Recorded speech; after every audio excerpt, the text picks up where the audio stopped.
కార్పొరేటర్ల తెలిసి జరగలేదు. సిల్ట్ తీసిన డ్రైన్స్ ఏవైతే ఉన్నాయో ఆ డ్రైన్స్ కూడా మళ్ళీ పగలగొట్టి కొత్తగా డ్రైన్ చేస్తుంది. అది కూడా మా దృష్టికి రావాలి.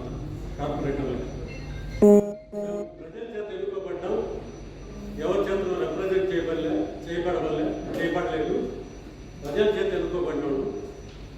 కనీసం మా వార్డులో ఏం పని జరుగుతూ ఉంది, ఎవరు చేస్తూ ఉన్నారు, అవి మాకు తెలియాల్సిన అవసరం ఉందా లేదా? అధికార పార్టీ కార్పొరేటర్ సోదరుడు ప్రతాప్ కూడా అడిగాడు. ఇప్పుడే సీట్లు తీశారు, స్పెషల్ డ్రైవ్ చెప్పారు, ఎవరికి తెలియదు, ఎంత ఖర్చు రాస్తున్నారో తెలియదు, ఎంత డ్రైన్ ఆల్రెడీ ఉన్న డ్రైన్ బాగుంది, డ్రైన్ ఆ డ్రైన్ పగలగొట్టి మళ్ళీ డ్రైన్ కడుతున్నారు. ఎందుకు? కాంట్రాక్టర్ కోసమా? పబ్లిక్ ఎవరు రిప్రజెంట్ చేయలేదు,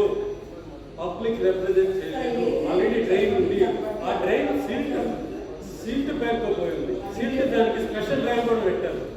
స్పెషల్ డ్రైవ్ కూడా చేసి సీల్ట్కి మళ్ళీ దాన్ని పగలగొట్టి మళ్ళీ డ్రైన్ బట్టలు కలిగి వాళ్ళని పై గేమ్స్ పోయేదానికి, పై లెవెల్స్ పోయేదానికి అంతా ప్రిపేర్ చేస్తారు. వాళ్ళకి కావాల్సిన బడ్జెట్ అంతా ఆ కార్పొరేషన్స్ పెట్టుకుంటాయి.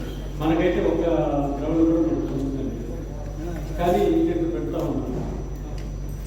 స్కూల్స్ కన్నా గేమ్స్కి, స్పోర్ట్స్కి పే చేస్తున్నాం, ఇస్తున్నాం, ఎంకరేజ్ చేస్తున్నాం. ఖర్చు పెట్టారంటే మన కమిషనర్ గారు ఏం చెప్పారంటే ఆ బిల్లులు ఆపేసాము, కలెక్టర్కి పెట్టామన్నారు. అప్పుడు మనకి మీరే రాశారమ్మా, ఒక డివిజన్కి 54 డివిజన్కి 1,25,000 రూపాయలు పెట్టారమ్మా. 54 డివిజన్లు కలిపి 67,50,000 మొత్తం. కానీ 2 కోట్ల రూపాయలు ఎక్స్ట్రా పెట్టారమ్మా. ప్రభుత్వం ఇచ్చిన గ్రాంట్ ₹1 కోటి అయితే మనం 2 కోట్ల మున్సిపల్ కార్పొరేషన్ పనులు నుంచి దాన్ని ఖర్చు పెట్టారు. దానికి అవసరమా అంటే ప్రభుత్వం 10 నియోజకవర్గానికి 50 లక్షలు ఇచ్చిందమ్మా, మన 2 నియోజకవర్గం ₹1 కోటి. కానీ రాష్ట్రంలో ఎవడా కూడా ఏ నియోజకవర్గంలో కూడా 2 కోట్లు ఎక్స్ట్రా పెట్టాల. అంటే మన ప్రభుత్వం నుంచి మళ్ళీ 3 కోట్ల రూపాయలు జనరల్ ఫండ్ల నుంచి ఎన్నికలకి ఖర్చు పెట్టారు. ఆ లెక్కలు అడిగాము సార్ని కూడా, కలెక్టర్కి పెట్టామన్నారు. మళ్ళీ జనరల్ ఫండ్ల నుంచి 3 కోట్లు ఖర్చు పెట్టేది ఏందమ్మా? పెట్టారమ్మా, బిల్లు రివైజ్ బడ్జెట్లో చూపించారుగా. మనకేం సంబంధం? 3 కోట్లు ప్రభుత్వం ఇచ్చిన నిధులు మనం వాడుకోవాలి. ఎక్కడో బయట వాటికి మన కార్పొరేషన్కి ఏం అవసరం చెప్పండి, ఒకసారి తెలియజేయండి నాకు. సార్ కమిషనర్ గారు, గతంలో మీరు చెప్పారు, నేను కలెక్టర్ పెట్టాను, మీ దగ్గరకు వచ్చాము, అడిగాము రెండోసారి కూడా. కానీ ఇప్పుడు మళ్ళీ 3 కోట్లు పెట్టారు. ప్రజా దుర్వినియోగం చేస్తే ఎట్లా సార్? కానీ దాని మీద ఏసీబీ ఎంక్వైరీకి ఏంటి సార్? ఎంక్వైరీ వేయించండి. ఇప్పుడు దాని మీద 2 కోట్లు ప్రజా నిధులు దుర్వినియోగం చేసి ఎందుకు ఎంక్వైరీ వేయలేరు? మీరు ఆ రోజు చెప్పారు నాకు, నేను ఎంక్వైరీ వేపిస్తానని చెప్పారు. మేడం గారు ఆ రోజు చెప్పారా లేదా? బిల్లులు ఆపేస్తామని చెప్పారు. కానీ ఇప్పుడు మళ్ళీ 3 కోట్లు పెట్టడం అయింది. జనరల్ ఫండ్ నుంచి 3 కోట్లు దుర్వినియోగం చేస్తే ఎట్లా చెప్పండి? కమిషనర్ సార్కి ఆ చెరువుతో ఎందుకంటే దానివల్ల చాలా ఆరోగ్య సమస్యలు వస్తాయని చెప్పి పత్రికల్లో చెప్తా ఉన్నారు. అది మాకు కొంతగా తొలగించమని చెప్పారు.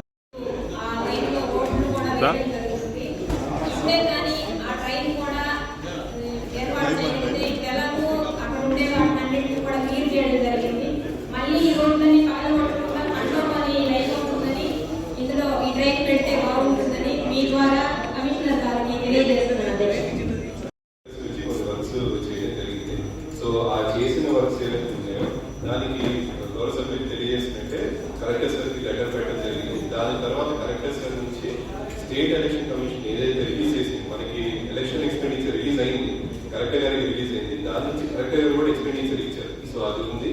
ప్లస్ మన దగ్గర నుంచి ఇలా జనరేట్ ఫండ్ ఈ సంవత్సరం అంటే ఇప్పుడు లాస్ట్ మీటింగ్ జరిగిన దగ్గర కూడా అదే 24 అంటే ఇక్కడ పెట్టింది ఇవ్వాలి అని చెప్పి పెట్టింది కానీ ఇచ్చింది కాదు. అంటే ఇప్పటిదాకా నేను ₹1 కూడా ఎలక్షన్ ఎక్స్పెండిచర్కి ఇవ్వలేదు. సో అది ఆపేసి ఉంచాం. అంటే అది ఇవ్వకూడదని కాదు, దాని మీద మీకు చెప్పినట్టే గౌరవ కలెక్టర్ గారు తెలియజేసిన తర్వాత గవర్నర్ జిల్లా కలెక్టర్ గారు ఆదేశాలు బట్టి చేసిన దాని మీద కలెక్టర్ గారు ఏమైనా నేను ఎంక్వైరీ చేయడానికి లేదు. అది అప్పటి డిస్ట్రిక్ట్ ఎలక్షన్ ఆఫీసర్ ఎవరైతే ఉన్నారో సార్ ఆదేశాలను బట్టి అప్పుడు రిటర్నింగ్ ఆఫీసర్ ఈ సిటీలోనే ఎలక్షన్ జరుగుతుంది కాబట్టి దానికి పెట్టిన ఎక్స్పెండిచర్, కానీ దానికి ఏదైతే ఎక్స్పెండిచర్ చేశారో ఎలక్షన్ కమిషన్ తెలియజేయడం జరిగింది. వాళ్ళు ఇచ్చిన ఫండ్స్ ఎలక్షన్ ఫండ్ నుంచే పెట్టడం జరిగింది. మన జనరల్ ఫండ్ ఇది కూడా నేను కలెక్టర్ గారి దృష్టికి తీసుకెళ్లి ఈ ఎక్స్పెండిచర్ రావాలని చెప్పి మధు వెనకరా మధు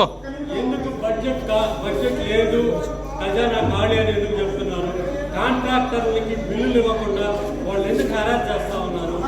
ఎందుకు మీరు అంటే మన ప్రభుత్వం మీద నిందలేయడానికే మీరు ఈ విధంగా బడ్జెట్ ప్రవేశపెడుతున్నారు. మీరు నిందలేయడానికే బడ్జెట్ లేదు, అసలు లేవు, డబ్బులు లేకుండా కాంట్రాక్టర్ అని ప్రతిదీ మీరు చెప్తా ఉన్నారు. ఈ రోజు 150 కోట్లు ప్రారంభ నిర్వహించారు. ప్రారంభ నిర్వహించినప్పుడు ఎందుకు కాంట్రాక్టర్లకు బిల్లులు ఇవ్వలేదు? ఎందుకు ఇవ్వడం లేదు? గత పాలకుల మీద నిందలు వేయడానికి నువ్వు కూడా గత పాలకుల నుంచి వచ్చావన్నా? అప్పుడు ఏం చేస్తున్నారు? గత పాలకుల నుంచి మనం కూడా వచ్చావు, అప్పుడు ఏం చేస్తున్నారన్నా? గత పాలకుల నుంచి వచ్చాము తరగతులు మాట్లాడండి. గత పాలకులు చెప్తా ఉన్నారు. మీరు ఎవరు ఫ్రెష్ గా రాలేదన్నా? ఫ్రెష్ కాదు మీరు. గత పాలకుల నుంచి వచ్చారు, అప్పుడు ఏం చేస్తున్నారు? డెవలప్మెంట్ ఏమీ లేదు. చెప్తున్నారు.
దానికి సంబంధించి ఏసీలంటే లాస్ట్ కౌన్సిల్లో కూడా వస్తుంది, ఈ కౌన్సిల్లో కూడా వస్తుంది. దాని కాంట్రాక్ట్ పిలిచారు కదా, ఆ అధికారులు దాన్ని పిలిపించి ఎక్స్ప్లెయిన్ చేయించండి. ఆ ఫైల్ తెప్పించండి ఒకసారి. దాని గురించి రిపీటెడ్ గా న్యూస్ జరుగుతూనే ఉంది. తప్ప వాటిని తీసుకొచ్చేసి వైద్య పరీక్షలు జరిపి మళ్ళా తీసుకెళ్లి అమ్మా సుఖంగా కరోనాలో తీసుకెళ్లి పోతున్నామా లేకపోతే కుటుంబ నియంత్రణ చేస్తున్నామని అర్థం కావట్లేదు. ఖర్చు అయితే మంచిదేను, చేయాల్సిందేను. కుక్కల నియంత్రణ కోసం ఆ ఖర్చుని సరిగా ఉపయోగించకుండా చూడమని కోరుతున్నాను. ఎంత ఖర్చు అవుతుంది, ఖర్చు వివరాలు ఎవరికి నామినేషన్ కేటాయించారని కార్పొరేటర్ అడుగుతున్నారు. దానికి విట్నెస్ అడిగితే మళ్ళా ఇస్తా ఉంటున్నారు. ఇన్ని రోజులు ఏ విధంగా రాశారు దాన్ని బట్టి చెప్పండి వాళ్ళందరూ ఎందుకు సమస్యలు ఒక ఎకరానికి ఎంత పెట్టారు ఖర్చు? ఎన్ని ఎకరాలు ఉన్నాయి? ఇట్లా పెట్టుకుంటా పోతే పడ్డానికి మనకి ఎట్లా అని అది ప్రజా నిధులు దుర్వినియోగం చేస్తున్నారు మేడం. ఎవరు పాటుపడు ఎవరు ఇష్టం వచ్చినట్టు 5 lakhs నేను వచ్చిన తర్వాత జరిగిన విషయాలు దానికి నేను అడిగాను 5 lakhs అది మీకు అప్డేట్ చేయడం జరుగుతుంది. ఈ మధ్య జరిగిందైతే డైరియా గురించి వాస్తవం. గత ప్రభుత్వంలో 80 లక్షలు చేశారు అధ్యక్ష. 80 లక్షలు చూపిస్తున్నారు బడ్జెట్ లో. ఆ బడ్జెట్ లో ఏం చేశారు, ఎక్కడ చేశారు అన్నది అధికారుల ద్వారా మేము ప్రజాప్రతినిధులకు తెలిపితే బాగుంటుందని కోరుతున్నాను అధ్యక్ష. అలాగే కుక్కల్ని పట్టుకునే వాళ్ళు వచ్చినప్పుడు ఆ బండి ఎక్కడికి వస్తున్నారో కూడా మాకు తెలిపితే బాగుంటుంది. ఎందుకంటే కొన్ని ఫిరోషియస్ కుక్కలు ఇప్పుడైతే రంజాన్ నెలలో బయటికి వెళ్తే మసీదు పోతారు, తెల్లవారు ఆ పిల్లలకు కుక్కలు వెంటబడుతున్నాయి. దర్గా దగ్గర విపరీతంగా ఉన్నాయి అధ్యక్ష కుక్కలు. అవి ఏ టైంలో వెళ్తున్నారు, స్టెరిలైజేషన్ చేసిన తర్వాత ఎక్కడ వదులుతున్నారు, అది మన ప్రజాప్రతినిధులందరికీ తెలిపితే బాగుంటుందని మీ ద్వారా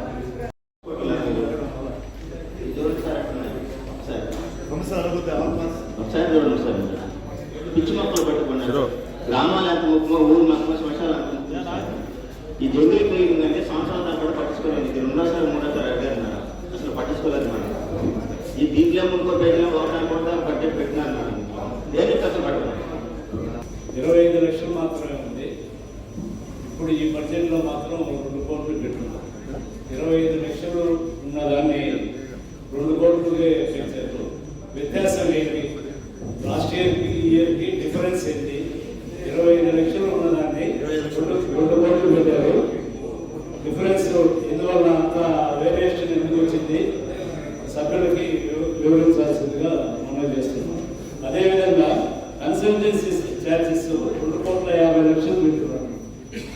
ఇన్సల్టెన్సీ ఎంక్వైరీ ఆఫీసర్గా స్టార్ట్ చేసిన తర్వాత రిపోర్ట్ కూడా వాళ్ళు వెంటనే 2 రోజుల్లో సబ్మిట్ చేయడం జరిగింది.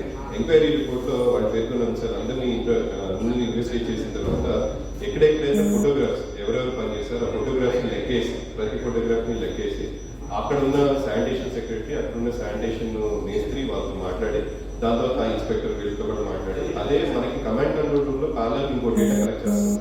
అంటే మనం రీసెంట్గా స్టార్ట్ చేసిన విధానం ఏంటంటే ఎక్కడ ఏ వర్క్ జరిగినా సరే ఒకటి డిపార్ట్మెంట్ ఎగ్జిక్యూట్ చేస్తున్నా కమాండ్ కంట్రోల్ రూమ్ నుంచి నిఘా పెట్టడం జరుగుతుందా అంటే అక్కడ జరుగుతుందా లేదా.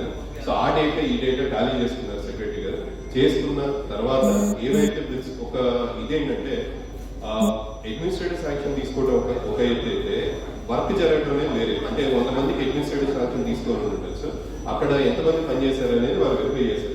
వాళ్ళు వెరిఫై చేసి ఏదైతే వాళ్ళు బిల్స్ ఇంకోటి ఆ విషయంలో బిల్స్ వాళ్ళు సబ్మిట్ చేయాలి. ఇంకా ఏదైతే ఉందో బిల్స్ సబ్మిట్ చేయాలి. అది పని చేశారు శాంక్షన్ ఉంటే దానికి బిల్ సబ్మిట్ చేయాలి. సో ఏదైతే టాలీ చేశారో దానికి బిల్ సబ్మిట్ చేసి ఇచ్చేసేటట్టు ఉంటుంది. అదైతే ఎందుకంటే 100 మెంబర్స్కి తీసుకొని ఉంటుంది శాంక్షన్, కానీ ఆ రోజు 60 మంది వచ్చి ఉండొచ్చు. సో ఏ రోజు ఎంతమంది వచ్చారనేది 2 చోట్ల ఉంది. ఒకటి కమాండ్ కంట్రోల్ రూమ్. సో ఆ ఎంక్వైరీ మొత్తం కూడా 2 రోజుల్లో సెక్రటరీ గారు బాగా చేశారు. ట్రాన్స్పరెంట్గా అందరినీ కూర్చోబెట్టి అన్ని సెక్షన్స్ని అందరికీ లేదు క్రమప్రకంగా వేసుకుంటా వస్తారు. ప్రతి ఒక్క డివిజన్లో కూడా ఆయిల్ పాస్ చేస్తున్నామని చెప్పాను సార్. ఈ రోజుకి 23 రోజులైంది. ఇదే కౌన్సిల్ హాల్లో మేము గతంలో మేము చెప్పాము ఎక్కడ